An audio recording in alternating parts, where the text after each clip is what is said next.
இந்த 12வது மாதத்தையும் நம்மை காக்கும்படியாக, நம்மை ஆசீர்வதிக்கும்படியாக இந்த மாதத்துக்கான வாக்குத்தத்தத்தை நம்ம எடுத்து வாசிக்கலாம். அது ஏசாயா தீர்க்கதரிசன புஸ்தகம் 44வது அதிகாரம் 2வது வசனத்தை வாசிக்கலாம். ஏசாயா 44 2வது வசனத்தை. உன்னை உண்டாக்கினவரும் தாயின் கர்ப்பத்தில் உன்னை உருவாக்கினவரும் உனக்கு துணை செய்கிறவரும். இல்லையா? பாருங்க, நீங்கள் ஆராதிக்கிற உங்கள் தேவன், நீங்க பிறந்து வளர்ந்து ஆளாகி நீங்க ஒரு 10 வயசுலயோ 20 வயசுலயோ 30 வயசுலயோ 40 வயசுலயோ 50 வயசுலயோ உங்களை தேடி வந்தவர் அல்ல. நீங்க நல்லா புரிஞ்சுக்க வேண்டிய விஷயம், நீங்கள் ஆராதிக்கிற உங்கள் தேவன் உங்களாலே தெரிந்து கொள்ளப்பட்ட தேவன் அல்ல. அவர் உங்களை எப்ப தெரிஞ்சுக்கிட்டாராம்? வாசிக்கிறோம். தாயின் கர்ப்பத்தில். நீங்க நினைக்கிறீங்க நான் ரட்சிக்கப்பட்டதுக்கு அப்புறம் தான் இயேசு கிறிஸ்துவை எனக்கு தெரியும், நான் ஞானஸ்நானம் எடுக்கும் போதுதான் இயேசு கிறிஸ்துவை எனக்கு தெரியும், சபைக்கு வந்ததுக்கு அப்புறம் தான் இயேசு கிறிஸ்துவை எனக்கு தெரியும், அப்படி நீங்க நினைக்கலாம். ஆனா அது உண்மை இல்லை. நீங்கள் தாமதமாய் தெரிந்து கொண்டீர்கள், நீங்கள் தாமதமாய் அறிந்து கொண்டீர்கள். ஆனால் அவர் உங்களை தாயின் கர்ப்பத்திலே தெரிந்து கொண்ட தேவன். நீங்க யாரா இருந்தாலும், எந்த மதத்தை, எந்த ஜாதியை, எந்த சமுதாயத்தை சேர்ந்தவராக இருந்தாலும் உங்களை தாயின் கருவிலே உங்களை தெரிந்து கொண்ட தேவன். இன்னொரு வசனத்தில் சொல்லி இருக்கிறார், உலக தோற்றத்துக்கு முன்னையே அவருடைய மனசுல, அவருடைய கற்பனையில, அவருடைய எண்ணங்களிலே நீங்களும் நாமும் இருந்தோம் என்று சொல்லி. எப்போ? ஆதாம் ஏவாள் உருவாவதற்கு முன்பதாகவே, இந்த உலகத்தை ஆண்டவர் படைப்பதற்கு முன்பதாகவே, சூரியனும் சந்திரனும் நட்சத்திரங்களும் உருவாவதற்கு முன்பதாகவே அவருடைய எண்ணத்திலே, அவருடைய சிந்தையிலே, அவருடைய மனதிலே நாம உருவாக்கப்பட்டிருந்தோம், நாம இருந்தோம், ஒளிந்து கொண்டிருந்தோம். அவர் நம்மள மனசுல அப்பவே நினைச்சிருந்தார். எவ்வளவு கிருபை உள்ள தேவன் பாருங்க. நீங்க நினைக்கிறீங்க, ஆண்டவரே என்னை மறந்துட்டீங்களா, ஆண்டவரே நான் உங்களுக்கு தெரியலையா, என் சமூகம் நமக்கு கேட்கலையா, நீங்க என்ன பார்க்கலையா, என்ன விசாரிக்கலையா, இப்படி நாம நினைச்சுக்கிட்டு இருக்கிறோம். ஆண்டவரை சிறுமைப்படுத்திக் கொண்டிருக்கிறோம், ஆண்டவரை தூஷித்துக் கொண்டிருக்கிறோம். எவ்வளவு அக்கறையாய் ஆண்டவர் நம்ம மேல இருப்பாரானால், தாயின் கருவிலிருந்தே நம்மை உருவாக்கி தெரிந்து கொண்ட தேவனாய் இருக்கிறார். ஒரு வசனம் சொல்லியிருக்கிறது பாருங்க, தாயின் கர்ப்பத்திலே உன்னை உருவாக்கினவரும் உனக்கு துணை செய்கிறவரும். கிரியேட்டர் அவரே, ஒன்றுமில்லாததிலிருந்து உலகத்தை உண்டாக்கின தேவன். பலவிதமான மூலப்பொருட்களை வைத்து ஒரு பொருளை தயாரிப்பார்கள், நாம கேள்விப்பட்டிருப்போம்.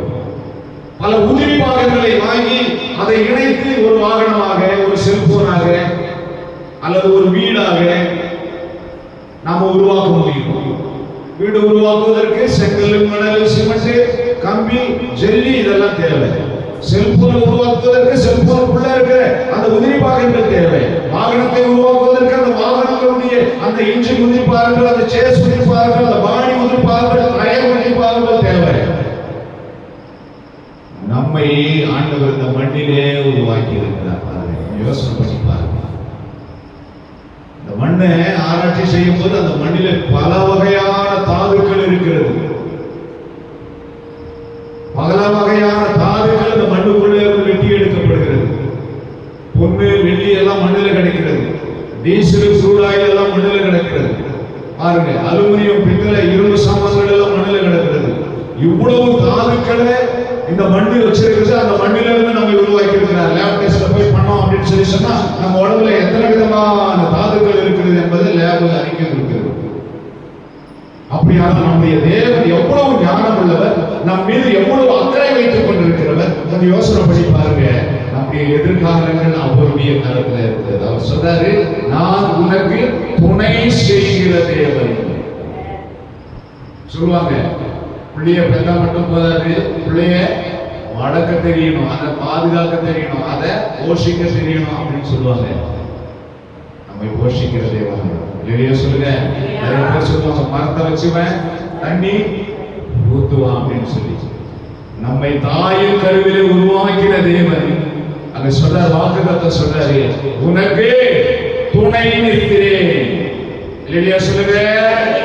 நமக்கு ஆண்டவர் துணை நிற்கிறார். நாம எடுக்கிற ஒவ்வொரு முடிவுகளுக்கும், நாம சிந்திக்கிற ஒவ்வொரு சிந்தைகளுக்கும், நம்மளுடைய பிரயாசங்களுக்கும் ஆண்டவர் என்ன பண்றாரு? துணை நிற்கிறார். மோசேக்கு துணை நின்றதுனால தான் மோசே என்ன பண்ணாரு? கடலை ரெண்டா என்ன பண்ணாரு? அப்படி பிரிச்சு விட்டாரு. யோசுவாவுக்கு துணை நின்றதுனால தான் சூரியன் என்ன பண்ணாரு? அப்படியே நடுவானில் நிக்க வச்சாரு. எலியாவுக்கு துணை நின்றதுனால தான் என்ன பண்றாரு? அதிசயங்களை அற்புதங்களை செய்யறாரு. எலியாவின் தேவன் அக்கினிய வானத்திலிருந்து இறக்குறாரு. இல்லையா? சொல்லுங்க. அல்லேலூயா சொல்லுங்க. ஆமா, அவர் செங்கடலை பிளக்க செய்கிற தேவன், யோர்தானை அப்படியே குவியலாக நிற்க வைக்கிற தேவன், எரிகோ மதிலை உடைக்கிற தேவன். உன் தேவன் உனக்கு துணை நிற்பாரானால் உன்னுடைய காரியங்களை ஜெயமாக முடியும். அடுத்த 12வது மாதத்துல எனக்கு யாரும் துணை இல்லையே, என்னை யாரும் விசாரிக்கலையே, ஒரு உதவி செய்யறதுக்கு ஆள் இல்லையே, என் பிரச்சனையை நான் ஷேர் பண்றதுக்கு எனக்கு ஆலோசனை சொல்றதுக்கு யாரும் இல்லையே, நீ கவலைப்பட்டுக் கொண்டிருக்கிறாயா? நீ வேதனைப்பட்டுக் கொண்டிருக்கிறாயா? கர்த்தருடைய வார்த்தை சொல்கிறது, தாயின் கர்ப்பத்திலே உன்னை உருவாக்கின தேவன் உனக்கு துணை நிற்கிறேன் என்று சொல்லி வாக்குறுதிக்கிறார். எபேசியர் 1ஆம் அதிகாரம் 4வது வசனத்தை வாசிப்போம். எபேசியர் 1:4 வசனத்தை வாசிப்போம். அவருக்கு முன்பாக அன்பிலே பரிசுத்தத்திலே உண்மையுள்ளவர்களாய் நாம் இருக்கும்படிக்கு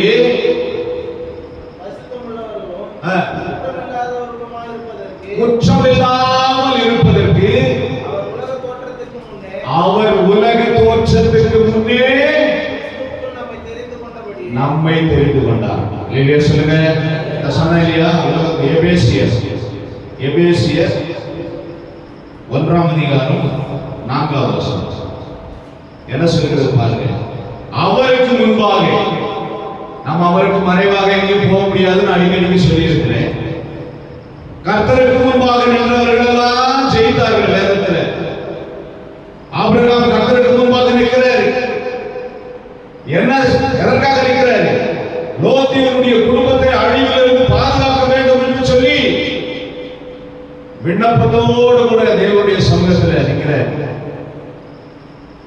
கர்த்தர் போல் சொல்லப்பட போல ஆண்டவரே ஒரு விண்ணப்பம், சோதம் அழிக்க போறேன்னு சொல்லி சொன்னீங்களே, அங்க 50 நீதிமான்கள் இருந்து அழிப்பீங்களா? அப்படியே சொல்லிக்கிட்டே வராரு. 5 நீதிமான்கள் இருந்து அழிப்பீங்களா? 5 பேரை கூட அழிக்க மாட்டேன். அல்லேலூயா சொல்லுங்க. அவர் விண்ணப்பத்தை ஆண்டவர் கேட்டு லோத்தினுடைய குடும்பத்தை தப்பி வைக்கிறார். ஆபிரகாமுடைய ஜெபம் லோத்தினுடைய குடும்பத்தை அழிவிலிருந்து தப்பிக்க அது வழிவகுத்தது. ஆபிரகாம் கர்த்தருக்கு முன்பாக நின்று கொண்டிருந்தார். தீர்க்கதரிசி சொல்றார், ராஜாவுக்கு முன்பதாக கர்த்தருக்கு முன்பாக நிற்கிற நான் என் வாழ்க்கையே அன்றி வானத்துல என்ன பண்ணாது? மழையை 3 வருஷம் பொழியாது. ஆகாப் ராஜாவுக்கு முன்பதாக தீர்க்கதரிசி சொன்ன வார்த்தையை அப்படியே நிறைவேற்றார். சொல்லுங்க. கர்த்தருக்கு முன்பாக நிற்கிற பிள்ளைகள் ஜெயிப்பார்கள். அவர்களுடைய வார்த்தைகளை கண்டு உறுதிப்படுத்துவார்.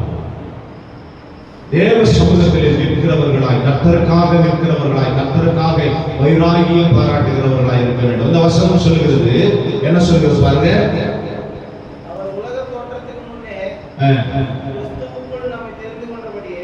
உலக தோற்றத்துக்கு முன்னே கிறிஸ்துவுக்குள் நம்மை தெரிந்து கொண்டாரா? எதற்காக தெரிந்து கொண்டாரு? முன்னாடி இருந்து வசனத்தை வாசிங்க. தமக்கு முன்பாக நாம் அன்பிலே பரிசுத்தம் உள்ளவர்களாய் இருக்க வேண்டும். வேண்டும். வேதம் சொல்கிறது உங்களுடைய அன்பு எப்படி இருக்கணும்? மாயமற்றதாய் இருக்க வேண்டும். ஆண்டவரோடு நீங்கள் செலுத்துகிற அன்பு மாத்திரமல்ல, சகோதரர்களோடு, உங்கள் குடும்பத்தாரோடு, உங்கள் சொந்த பந்தங்களோடு, சபையோடு, சபையின் பிள்ளைகளோடு, இந்த உலகத்து பரிசுத்தவான்களோடு நீங்கள் செலுத்துகிற அன்பு எப்படி இருக்க வேண்டும்? மாயமற்ற அன்பாய் இருக்க வேண்டும்.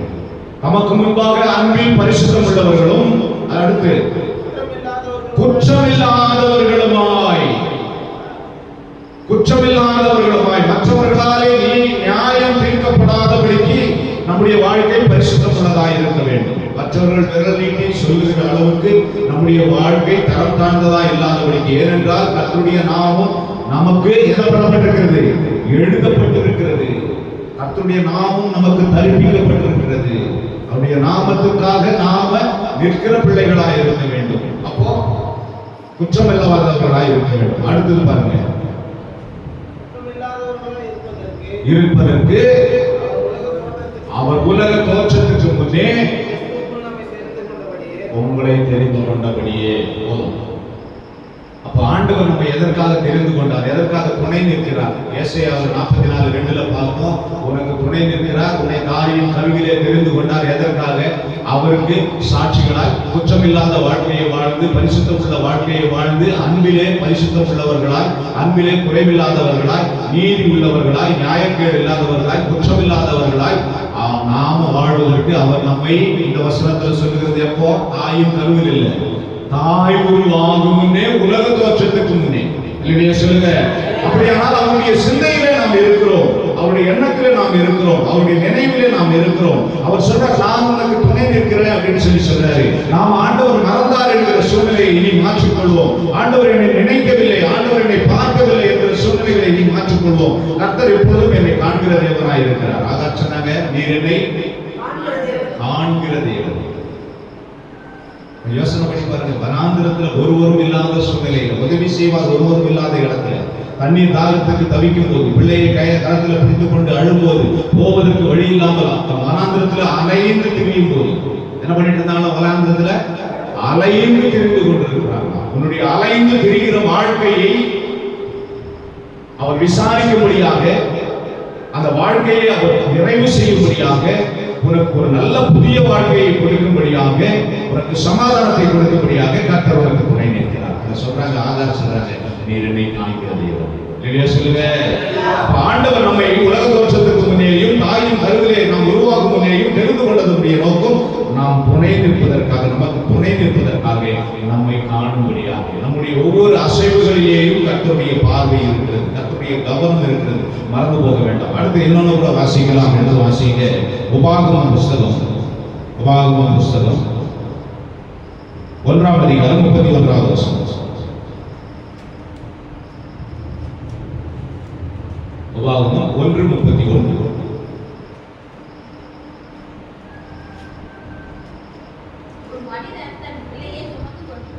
ஒரு மனிதன் தன் பிள்ளையை சுமந்து கொண்டு போகிறது போல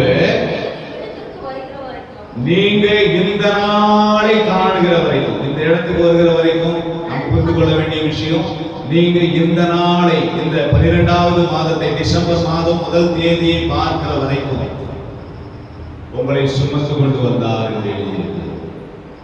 ஒரு மனிதன் தன் பிள்ளையை சுமந்து கொண்டு போகிறது போல.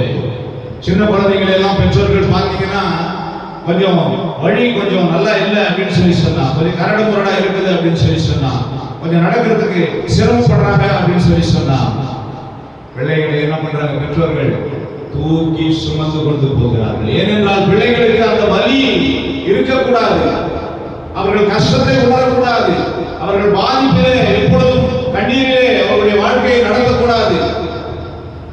எவ்வளவு அக்கறை உள்ள தகப்பன் பாருங்க. இந்த பூமிக்குரிய தகப்பனே தன்னுடைய பிள்ளை கால் வலிக்கும் என்று சொல்லி, அவனுடைய மனது வலிக்கும் என்று சொல்லி, பிள்ளை நடக்க முடியாத பாதைகளிலே சுமந்து போகிறார் என்று சொன்னால், கர்த்தர் நம்மை சுமந்து போகிறார் என்று சொல்லி அந்த வசனம் எழுதியிருக்கிறது.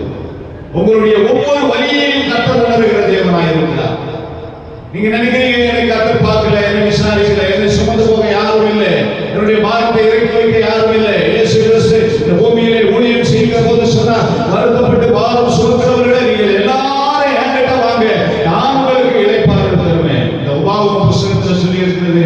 பிள்ளையை தகப்பன் சுமந்து போகிறது போல உங்களையே அவர் சுமக்க சித்தம் கொண்டிருக்கிறதே. உங்கள் பாரங்களை அவர் சுமக்க சித்தம் கொண்டிருக்கிறதே. உங்கள் வலிகளையும் உங்கள் வேதனைகளையும் அவர் அறிந்திருக்கிறதே. இந்த நாள் வரைக்கும் இதுவரையிலும் இந்த இடத்துக்கு வருகிற வரையிலும் உங்களை கர்த்தர் சுமந்து வந்தார் என்று எழுதியிருக்கிறது. அப்ப எவ்வளவு அன்புள்ளவர் நம்மை நேசிக்கிறார், எவ்வளவு அன்புள்ளவர் நம்மை பிணைக்கிறார், எவ்வளவு அன்புள்ளவர் நம்மை தாயின் கருவிலே தெரிந்து கொண்டார். நாம் தெரிந்து கொண்ட தேவன் அல்லவர், அவர் நம்மை தெரிந்து கொண்ட பிள்ளைகளாய் நாம் இருக்கிறோம்.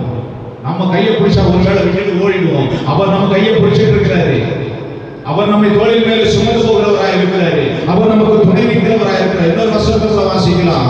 கொரிந்தியருக்கு எழுதின கடிதம் 2 கொரிந்தியர் 1ஆம் அதிகாரம் 10வது வசனம்.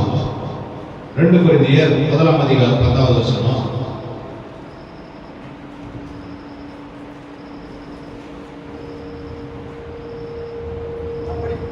அப்படிப்பட்ட மரணத்தினின்றும் அவர் எங்களை தப்புவித்தார்,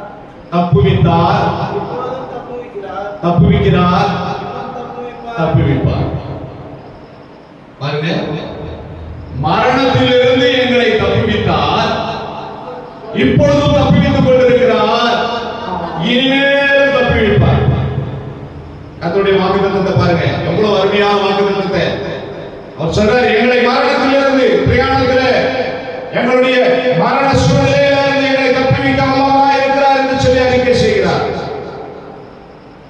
எங்களை தப்புவித்தார். நாம் எத்தனை சூழ்நிலைகளிலே மரணம் நமக்கு சமீபமாய் இருந்தது, பாதாளம் நமக்கு சமீபமாய் இருந்தது, வலியும் வேதனையும் நாம் சுமந்து கொண்டிருந்தோம்.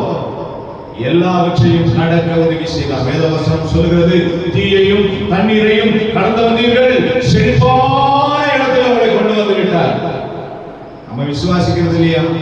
நம்ம நம்புறது இல்லையா? நம்ம ஆண்டவருக்கு நன்றி செலுத்துறது இல்லையா? எத்தனை சூழ்நிலைகளை கடக்க செய்திருக்கிறார், எத்தனை வலி வேதனைகளை கடந்து இந்த இடத்துக்கு நம்ம வந்திருக்கிறோம். இந்த நாளை நாம கண்டிருக்கிறோம்.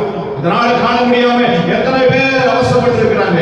இந்த ஆசீர்வாதத்துக்கு பங்கில்லாதவர்களா எத்தனை பேர் வாழ்ந்து கொண்டிருக்கிறாங்க. கர்த்தருடைய பிள்ளையே, உங்களை மரணத்திலிருந்து தப்புவித்தார், இப்பொழுது தப்புவித்துக் கொண்டிருக்கிறார். உங்களுக்கு விரோதமாய் உருவாக்கப்படுகிற எல்லா அதிகாரங்களிலிருந்து, பிசாசு தந்திரங்களிலிருந்து, மனுஷனுடைய கோபங்களிலிருந்து, மனுஷனுடைய ஆக்கினைகளிலிருந்து நீங்கள் ஒவ்வொரு நாளும் தேவனாலே தப்புவிக்கப்படுகிறீர்கள். மரணம் எப்பொழுது நிகழும் என்று யாருக்கு தெரியாது. ஒவ்வொரு இமைப்பொழுதும் ஒவ்வொரு நொடிப்பொழுதும் கர்த்தர் நம்மை தப்புவித்துக் கொண்டே இருக்கிறார். வசனம் சொல்கிறது, எங்களை மரணத்திலிருந்து தப்புவித்தார், எப்பொழுதும் தப்புவித்துக் கொண்டிருக்கிறார், இனிமேலும் வேறுபடுவாரே தப்புவிப்பார். உங்கள் நம்பிக்கை வீண் போகாதபடி கர்த்தரை விசுவாசிங்க, கர்த்தரை நம்புங்க. அவர் உங்களை தாயின் கருவிலே தெரிந்து கொண்ட தேவன், உங்களுக்கு துணை நிற்கிற தேவன், உங்களை தப்புவித்த தேவன், உங்களை தப்புவித்துக் கொண்டிருக்கிற தேவன், உங்களை தப்புவிக்க போகிற தேவன். கர்த்தரை தேடி கர்த்தருடைய நாமத்தை மகிமைப்படுத்தலாமா? கர்த்தர் நல்லவர். உங்களை குறித்து